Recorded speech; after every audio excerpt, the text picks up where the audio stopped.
பாரதிய ஜனதா மாநில பொதுச் செயலாளர் ஆடிட்டர் ரமேஷ் படுகொலை வழக்கை சிபிஐ விசாரிக்க கோரிய மனுவை சென்னை உயர்நீதிமன்றம் தள்ளுபடி செய்துள்ளது.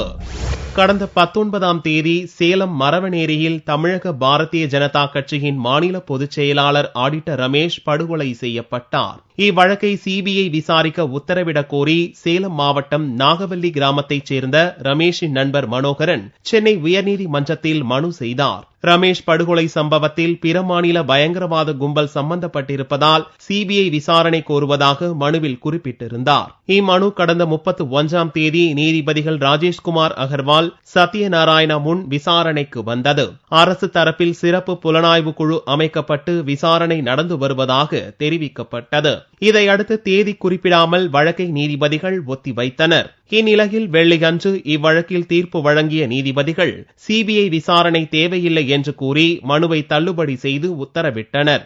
இந்நிலையில் தமிழக அரசின் சிறப்பு புலனாய்வு குழுவினர் சந்தேகத்திற்கிடமான 3 பேரிடம் விசாரணை நடத்தி வருகின்றனர். கொலை தொடர்பாக 9 விதமான கோணங்களில் விசாரணை நடந்து வருவதாகவும் போலீசார் தெரிவித்துள்ளனர்.